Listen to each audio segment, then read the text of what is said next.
Avalon. I'm early, so we're going to chat for a few minutes. Those of you who have not been on a lot of my lives, I'm either early or late. I'm not really on time a whole lot. I'm usually sitting here waiting for the time to come, and then I'm like, okay, this ADD woman is bored and I need to come on, and that's it. So I'm usually either early or late.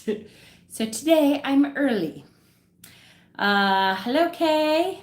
Looking forward to tonight. Yay! Hi, Kay. Hi, Kay. Hi, Michelle. As I'm not sure where my copy is buried. That's okay. And hi, Lori. And hi, Estelle. Hello, hello, hello. So this is, hi, Trisha. Hi, Stephen. I have my book at the ready. Yay! This is the first book club for The Mists of Avalon by Marion Zimmer Bradley. At this point, I wanted you to read the prologue. If you did not, it's okay. It's only a couple pages. It's not a big deal. No biggie. Hi, Kim. I just am going to talk a little bit about what was in the prologue, and the movie is on YouTube, but in parts. Is it? Yay! Yes. The movie, I did not know there was a movie until maybe the last year or two. I think I saw it a couple of years ago finally, but it's a pretty old movie, but it's really good. It has Angelica Houston in it, and the chick from ER, what's her name? Juliana Margulies, I think. So there's some good people in it. I enjoyed the movie. It was pretty good. It did a pretty good job about staying with the book. Of course, to me, the book is always better because you have a lot more information in the book than you do on the screen. But if you read the book first and then watch the movie, which is how I've decided I like to do things now, because the movie, or if you watch the movie first and then read the book, it's better, because it gets you into it. You like the movie, and then you read the book and you get a lot more information. Normally I don't like books to movies, but this was good. Yeah, it was pretty good. It did a pretty good job of staying with the books. The book is always the better, for sure. Hi, Amber. But I've decided, especially with stuff like the Harry Potter books and stuff, it was really hard to read the books first and then watch the movie, because then, to me, like, the movie sucked. I was like, there's so much they missed that I missed it.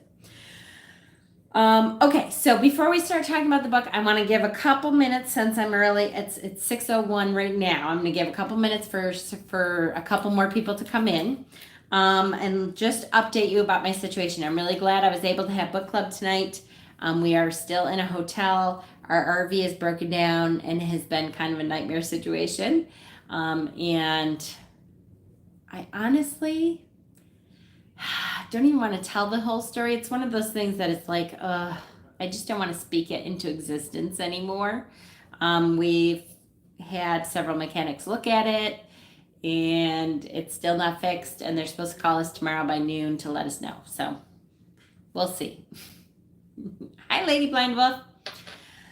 So this book, The Mists of Avalon, this is the one that we are reading, and we'll talk about tonight how we want to read it, like how many chapters we want to go. I will talk a little bit more about how to break it down. At this point, I wanted you to just read the prologue, which was only a couple of pages. Thank you, Kay. Hi, Heather. Hello, everyone. This is exciting. I'm so excited about this book. Part of the reason I'm really excited about this book is because I have to say this book was one of the catalysts for me to really deepen my, stuck at work. I'm sorry, Doug. It's okay though. You'll be able to follow, no problem. To really deepen my relationship with the goddess and the goddesses, which I consider to be a really important part of my pagan journey. It's funny, now that I have been on this journey for so long, I don't consider it more important than my journey with the gods. But at the time, it was more important, I think, because many of us start off with the patriarchy having left a patriarchal society, church and society, and we kind of reject the gods for a while, which is fairly normal when you start this path. And this book really helped me to deepen my relationships with the goddess, with what I consider to be the goddess. So, and I think it really was a catalyst to make me super interested in the myths themselves and the relationships that the myths have with the goddesses themselves. Now, I will apologize and say that if I miss your comment, please try to, if it's directly to me, try to put it in all caps. Any of my admins who are on, if I miss an important comment or a question or something, if you could point it out to me if I miss it, that would be great. Just because because I'm in a hotel room for like the 4th day and I didn't really expect it, and now our RV is an hour and a half away. I don't have my computer and I don't have my extra phone to like look at comments and stuff. So I have to do it from this screen. So I will do the best I can, but you guys know, you call me Mama Squirrel for a reason. Okay. So that is why I wanted to read this book again. It's been a really long time since I've read it. It's probably been 20 years, I bet, since I've read it. And what is this book club? Yay, Sherry, hi. Sherry, this is the first book club for this book. It's The Myths of Avalon by Marion Zimmer Bradley. It is one of the most influential books in my journey in paganism.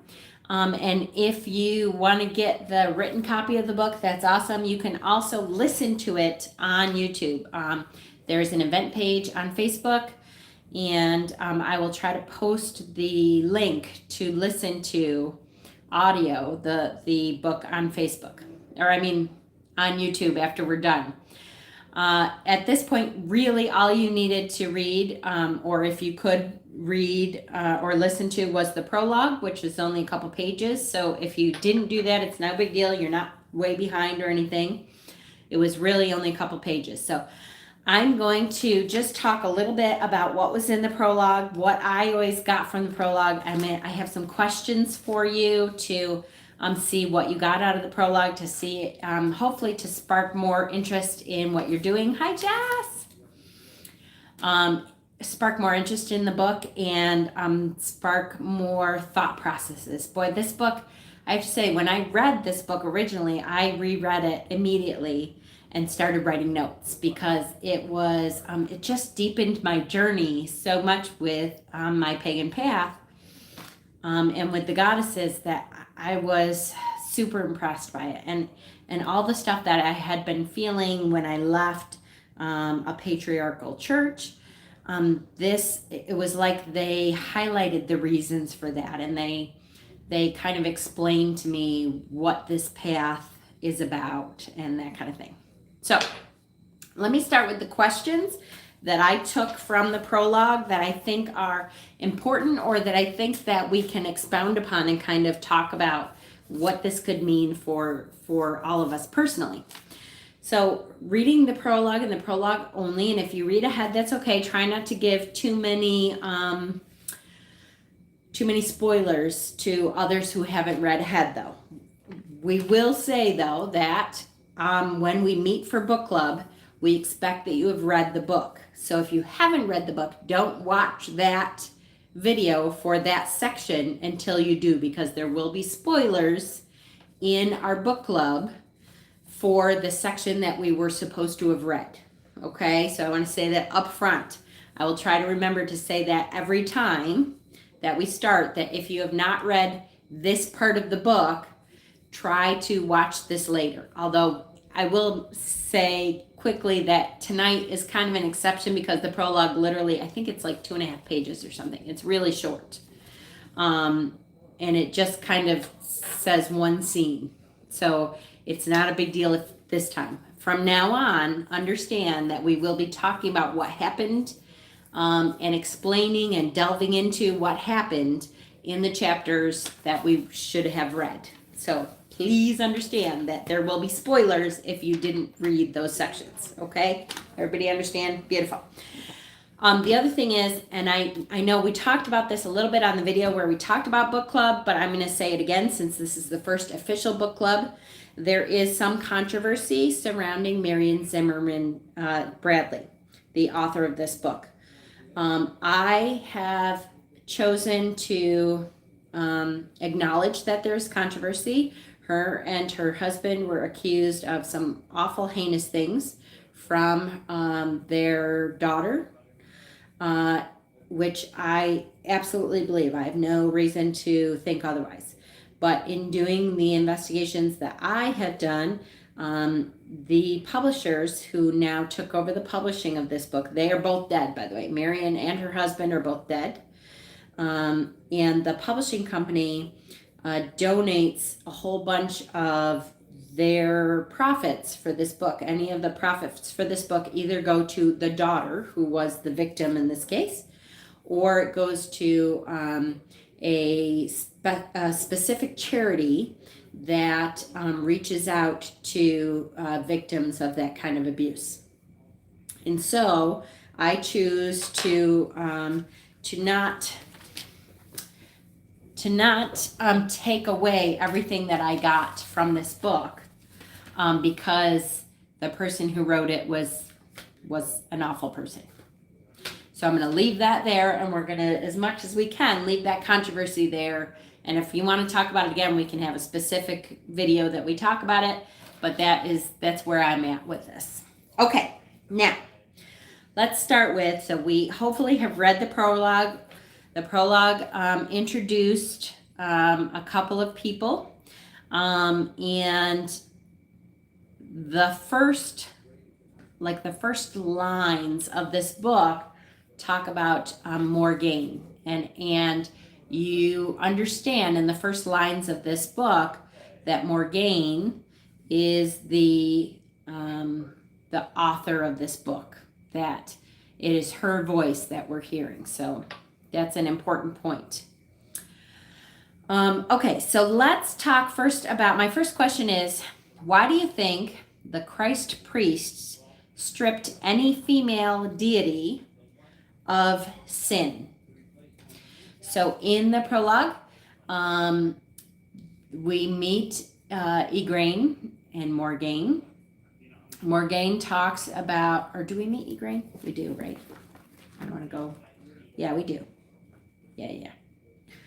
Oh no, we don't. It just talks about Morgaine. Sorry. God, I just said we're not going to do that. We're just going to, okay. So Morgaine. In the prologue, Morgaine talks about the priests and how the priests have taken away the anything that has to do with the great goddess, okay? And it says, I have no quarrel with the Christ, only with his priests, who call the great goddess a demon and deny that she ever held power in this world. At best, they say her power was of Satan, or else they clothe her in the blue robe of the Lady of Nazareth, who indeed had power in her way too, and say that she was ever virgin. But what can a virgin know of their sorrows and the travail of mankind? So why do we think the priests have stripped any female deities of sin? Anybody that they still look up to. The priests are the Christian priests that she's talking about that took over the tour in Glastonbury. And so why do you think they took any sin from any of the female, what we would call goddesses, that they look up to? Meaning mostly Mary, the mother of God. They say that she was ever a virgin. Hi, Leanne. Hello. Sending Tom Sellers off to sleep. You're so cute. So in my opinion, and again, I hope that we can have an open dialogue with this, because there are no wrong answers. The idea for me for this book is to really open up some questions and some answers and some dialogue about what we think about this book. Masculine ideology, yes. Ever have patriarchies been afraid of reproductive power of women, making that power sinful? Yes, absolutely. They want them to appear holier than thou. That's right. They don't want, to me, they don't want these females to be able to connect. Hi, Tina. To you and I, male or female. They don't want us to identify with them, to say, oh, these beings who birthed Jesus Christ, the Son of God, who we look up to and pray to, that we don't have that power. They are up here and we are down here. We are the lowly.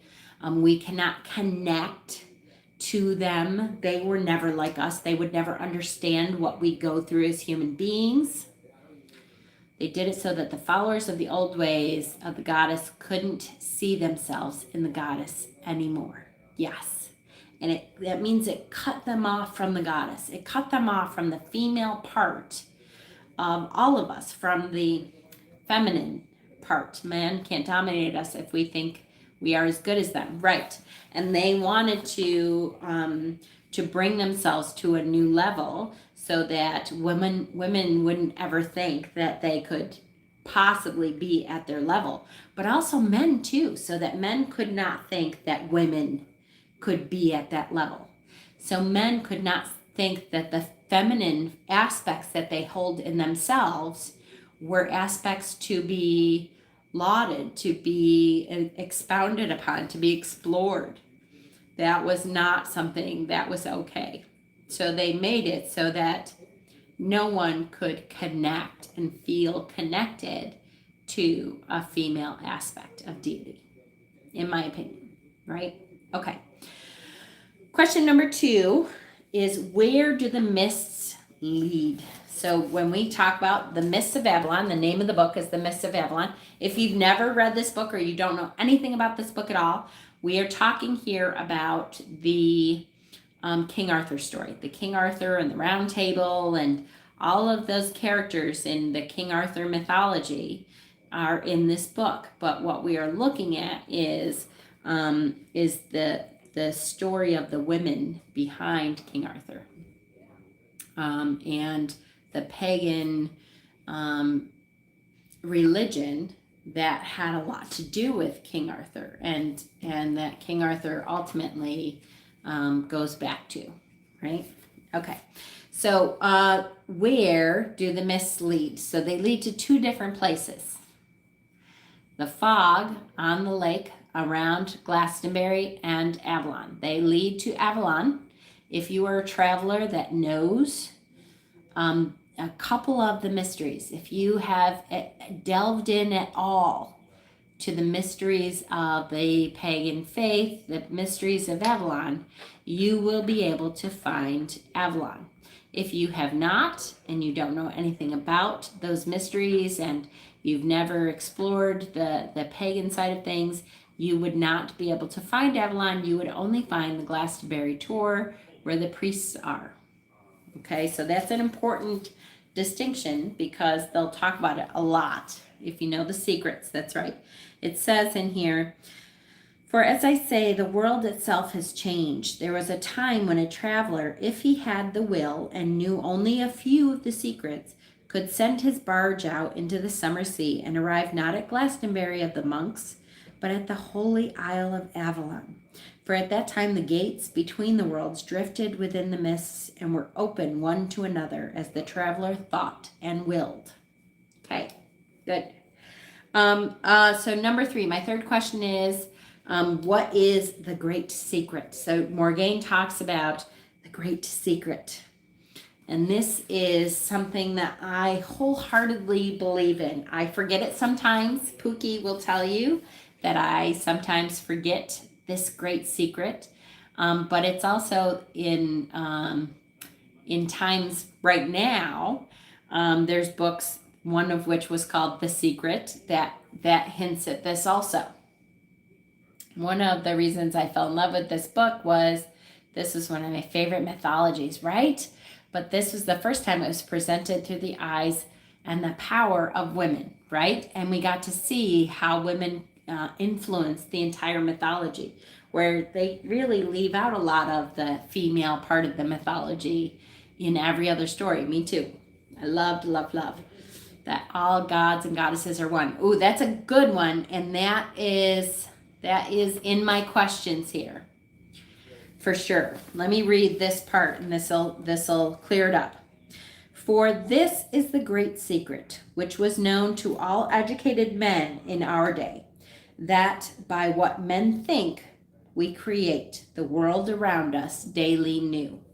And so our thoughts create the world around us. And that's why Avalon can be, the mists of Avalon can be open to those travelers who know some of the secrets, because their thoughts create the gateway to get to Avalon.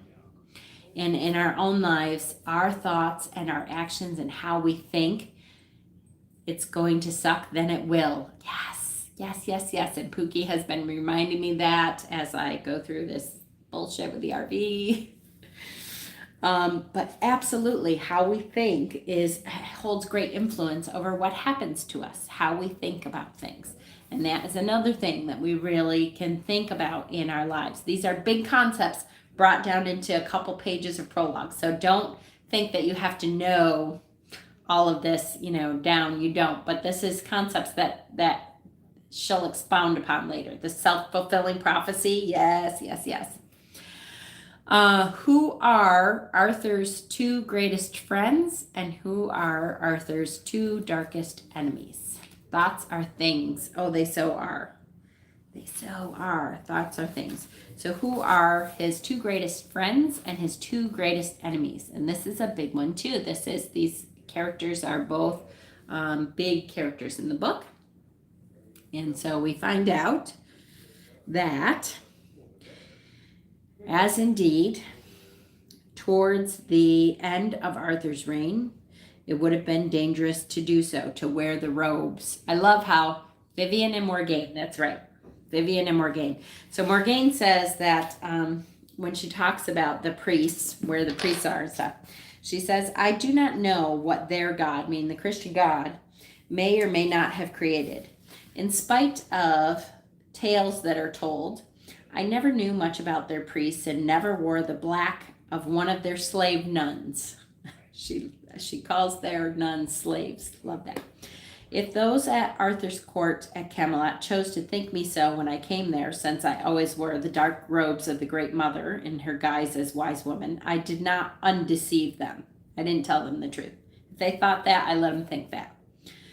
And indeed, towards the end of Arthur's reign, it would have been dangerous to let them know that they'll know I'm actually a pagan priestess. That would have been dangerous. And so I bowed my head to expediency, as my great mistress would never have done. Vivian, Lady of the Lake, once Arthur's greatest friend, save for myself, and then his darkest enemy, again, save for myself. So Vivian and Morgane both are his greatest friend and his greatest enemy at some point. Number 5 is, where do all men come before death? And I love this, and being someone who has been at deathbeds before, at quite a few deathbeds before, I can tell you that this, to me, this seems very true. It's not something that I thought of in this way, but it seems very true. And here it is. She's talking about, but the strife is over. I could greet Arthur at last when he lay dying, not as my enemy and the enemy of my goddess, but only as my brother, and as a dying man in need of the mother's aid, where all men come at last.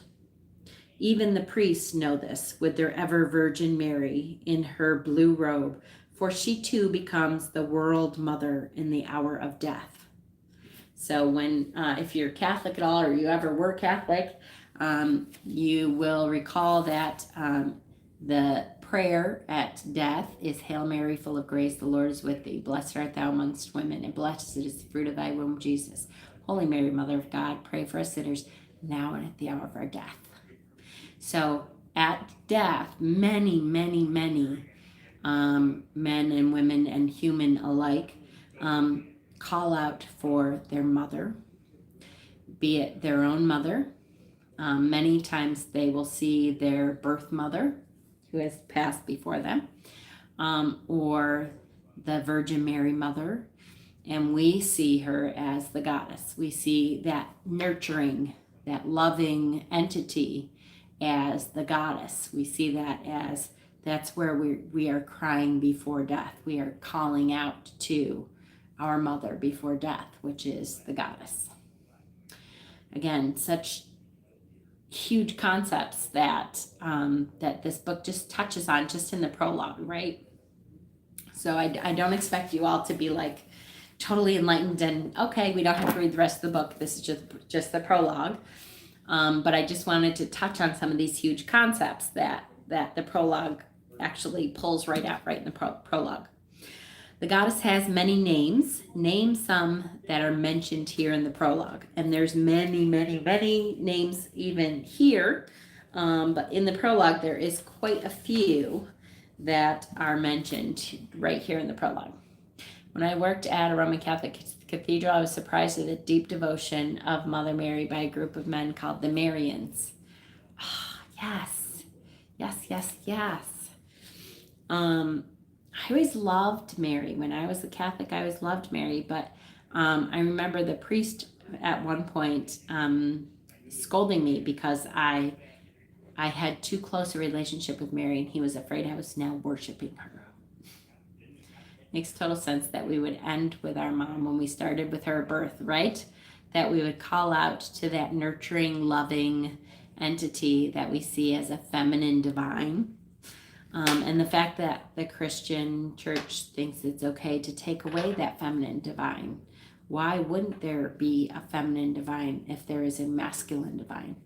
Why wouldn't that entity have both sides of that?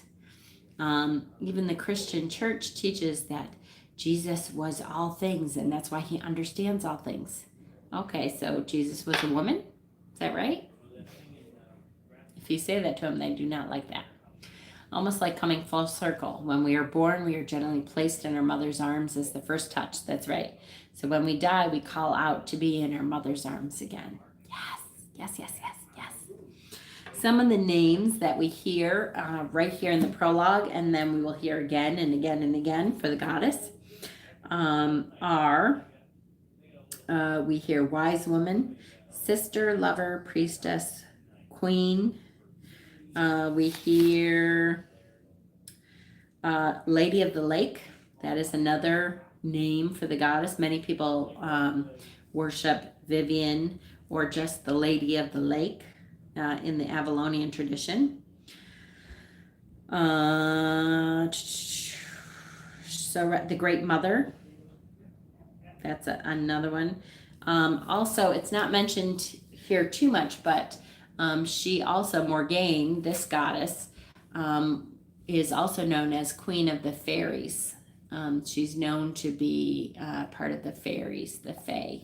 So many times people will say she is the Queen of the Fae also. Hi, Wanda. How are you? Morgane gives us an answer or a reason why we should believe her story, even though she was not always present for some of it. What is her reason? How I picked this last name. Yay! Wise Woman is such an amazing title that I one day hope to have. I don't think I've reached that stage yet. Exactly, Jess. Yes, yes, yes, yes, yes. So much yes, yes. So Morgane talks about, because she knows when Morgane is narrating the story, she knows that we're going to look at the story and think, okay, I don't know if I believe everything you're saying because you weren't even born yet. Or there's times, and she explains that. She says why we can believe her. As I tell this tale, I will speak at times of things which befell when I was too young to understand them. She always had the sight. Yes, that's exactly it. When I was too young to understand them, or of things that befell when I was not by, and my hearer, those of us listening, will draw away and perhaps say, oh, this is her magic. This is the evil stuff. You know, that the priests all talk about the sight is evil, and you're tapping into things you shouldn't be tapping into, and just because they can't do it doesn't mean it's evil, right? But I have always had the gift of sight and of looking within the minds of men and women, and in all this time I have been close to all of them. And so at times all that they thought was known to me in one way or another, so she could look into people's minds and see what they thought. And so I will tell this tale, for one day the priests too will tell it, as it was known to them. Perhaps between the two some glimmering of the truth may be seen.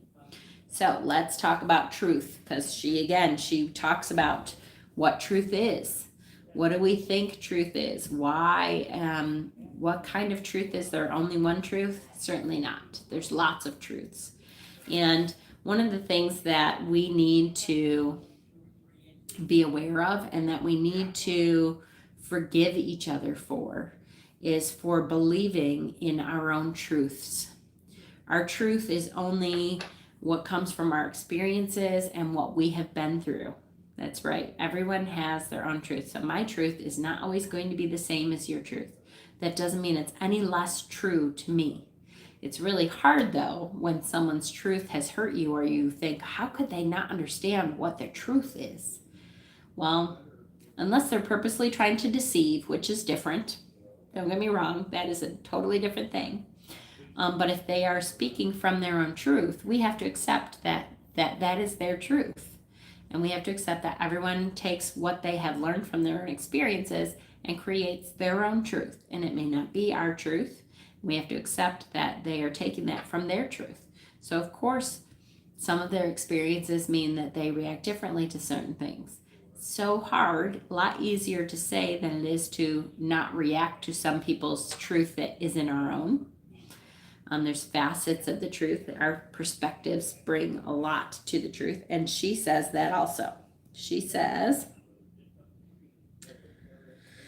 for this is the thing the priests do not know, with their one God and one truth, that there is no such thing as a true tale.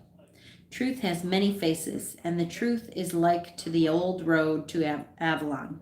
It depends on your own will and your own thoughts whither the road will take you, and whether at the end you arrive in the holy isle of eternity, or among the priests with their bells and their death and their Satan and their hell and their damnation.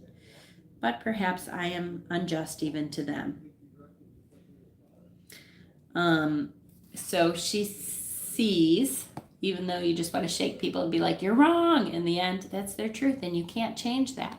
You definitely can't, and it's absolutely incredibly frustrating sometimes. I definitely know that, and live that and experience that. And I'm not saying that I am any better than any of you at accepting people's truths for what they are. But it's something that I have been trying to strive to live by better this year. One of the things that I will tell you too is I would highly recommend, as a part of all of this, to watch Brene Brown has, and I know I've talked about her before. She has a wonderful, stupendous talk on Netflix still today, I believe, called Call to Courage. And in it, there's so many great things. But one of the things that I've been trying really hard to do with my husband, when my husband and I fight, is that she talks about a fight with her husband, and then they get to a point where she says, when I'm trying to talk to my husband and it's clear that we're not on the same page, and you start to think, you know, our own minds start to think, oh, he just doesn't care about me, or he's purposely doing this to me, or he's whatever it is, our own minds start to do that. She says one of the things they do is they say, the story I'm telling myself is. And so when you're talking to that person, you can say to them, this is what's going on in my head. I feel, because even if you say, I feel like you're attacking me, their instinct is to defend themselves. So if you say the story I'm telling myself is I'm fat and lazy and you can't stand to look at me anymore. That's something that they can hang on to and go, oh wait, that's not at all what I'm trying to say to you. Because you're showing that this is what's going on in my head. There's nothing I can do about that. But that is something that they can hang on to then and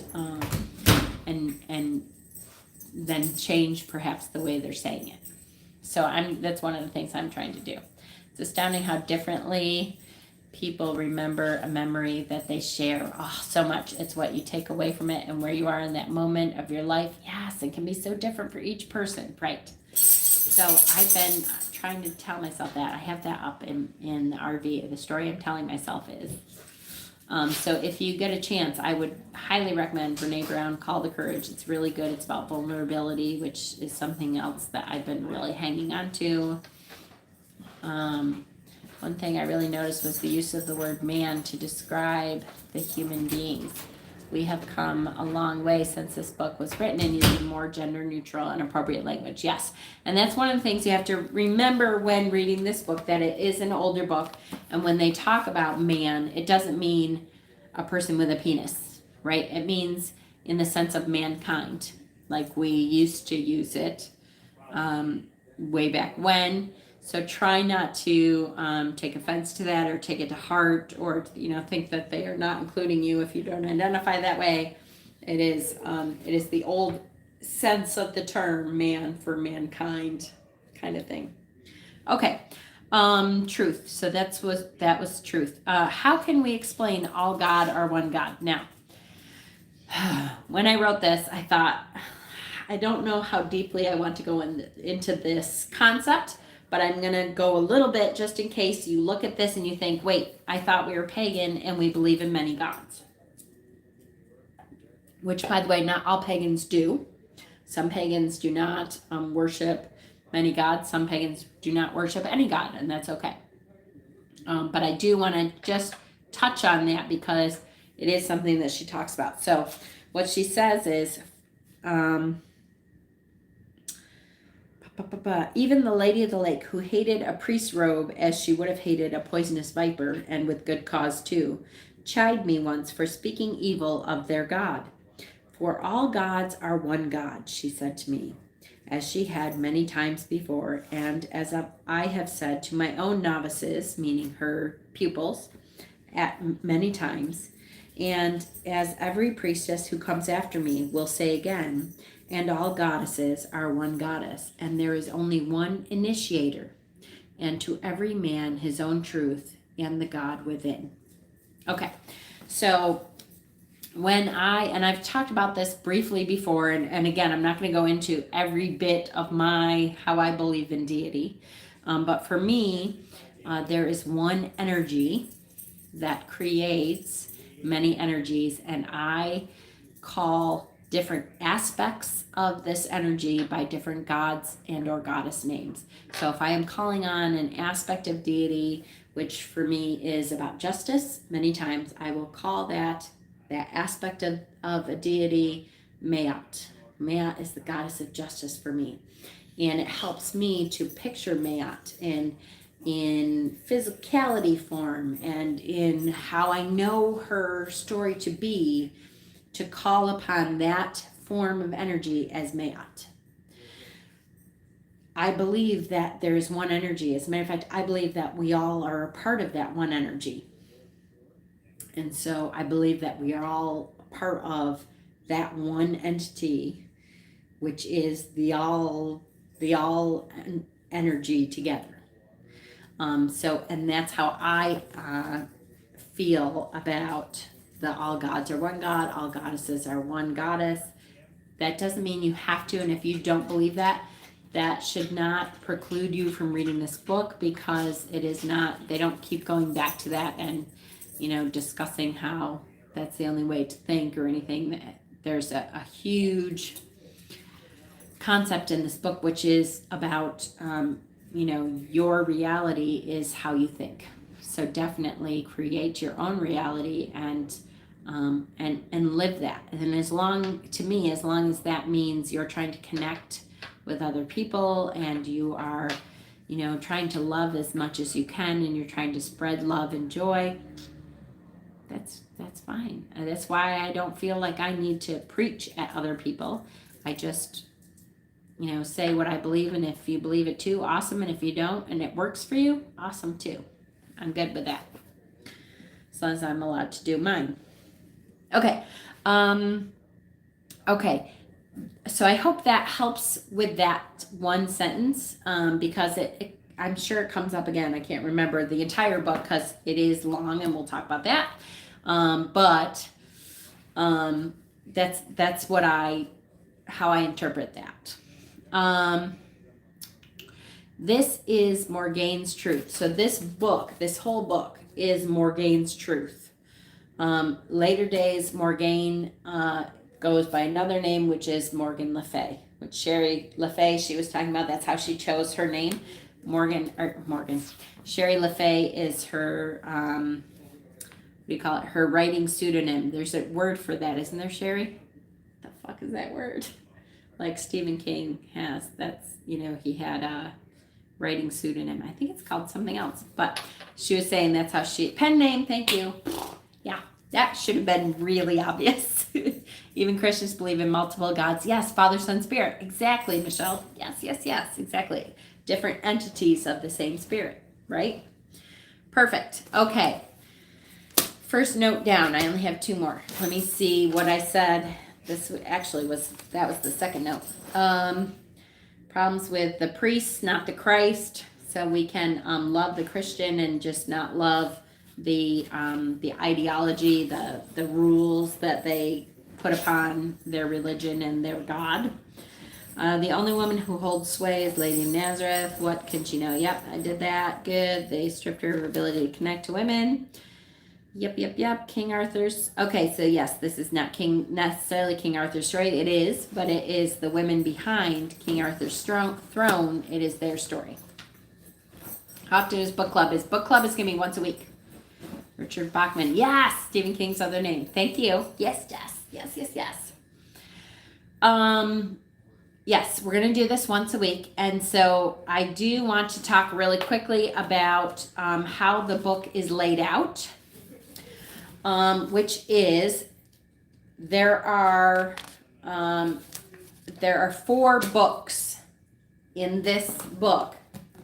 There are 4 books. Okay, the first book, book 1, is called The Mistress of Magic. Book 1 has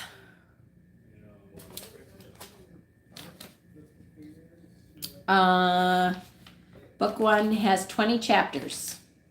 It is chapter 1 through chapter 20. Many of the gods and goddesses from different pantheons are so similar and have basically the same stories. Yes, exactly. So it makes sense that some would believe in the one energy. Absolutely. I believe that we're always striving to get back to the oneness of all of us together as one. But that's a whole nother concept. Okay, so there's 4 books. Book 1 is The Mistress of Magic, and it has 20 chapters. So there's 1 through 20, and we'll break down those chapters a little bit when and then we're going to decide how many chapters you want to read a week. Book 2 is called The High Queen. There is 17 chapters in that.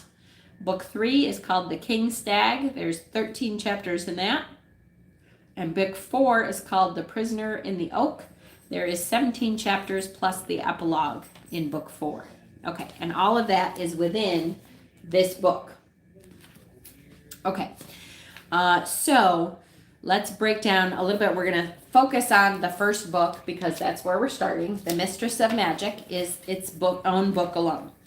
The first chapter of The Mistress of Magic, most of these chapters hold about 13 pages of reading.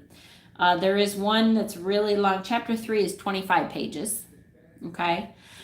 So it depends on how long you guys want. I will go any place in between. I will go like one chapter a week, 2 chapters a week. I would even go maybe up to 3 chapters a week if the majority of people think they can read that many chapters in 1 week and we can talk about it, keep in mind that we are going to want to talk about each of these chapters each week, so it will determine how long our Wednesday night videos are. So tell me what you think. They're about 13 pages long normally. So do you want to just stick with one chapter and we'll kind of really delve into each chapter like we just did with the prologue in depth and talk about what it meant for me, what it means for you. You guys can let me know what you thought. Or do you want to read a couple chapters or more? We can start with one chapter, see how we go. All right, one chapter. I'm good with like 3 chapters. I know, Sherry. Some people, and I'm one of them included, some people like to read ahead. And if you read ahead, that's okay. Just put someplace in your mind, put what happened at the end of the chapter we're reading so that we don't do spoilers for chapters ahead. And it also helps keep book club around an hour. Absolutely. That sounds good to me too. I like that. And then we can really delve into each chapter. Each chapter has a lot of information in it and could have a lot of concepts. Now we may come across some chapters that, like one of the chapters I will say we'll probably read more than one is chapter 9 is only 3 pages. So we might combine that with, whatever chapter we're on at the time. Yes, I agree. Read fast and take notes, but if you want to deep dive, starting with one chapter is probably a good idea, and see how we can deep dive. Now, did anybody else who read the prologue get anything that I didn't touch upon that really struck you that you wanted to talk about? Because I want this to be our book club, and I realize that's hard because I'm the one on camera. But if there's ever a time that you feel a chapter really hit you right and you would like to be on camera, you're a person that doesn't mind being on camera, let me know, because I can bring you on camera. I just have to start the video from StreamYard instead of from YouTube directly, and then I can bring you on camera and we can talk together about that chapter, or if you have something you want to say, you post the questions you brought up tonight in the Facebook group. Absolutely, I will do that. Those of you who are on Facebook, if you are not on Facebook, I will post the questions underneath the video once it loads. Wednesday night, we're going to do it Wednesday night at 6 o'clock Central Time, which is where I am right now. Which is 7 o'clock Eastern Time, and is, I don't know what it is in Stephen's time, in Great Britain time. It is like 5 hours, 4 hours, I don't know. I'm so confused, Stephen. It's really super late for our poor Stephen. So we will forgive him on the nights that he falls asleep on us. Midnight. Poor Stephen. I always feel so bad. Is it in your main group? It is in my main group. It's under events. If you look under events in the main group, it is in there. I will try to, because I know some people have told me they are not on Facebook anymore. They have written off Facebook for a little while anyway to try to get rid of the time suck that sometimes is Facebook. Post the Netflix thing because I already forgot. Yes. Shit, I don't have the pen on me, do I? Nope. My camera's on a pizza box. Yes, it is. I will try to remember to post that. It's called Brene Brown, A Call to Courage. I've just realized I'm getting hooked into a book that has a feminine basis. See, Stephen? Because it talks about the masculine side of things too. It just talks about the feminine side of the masculine.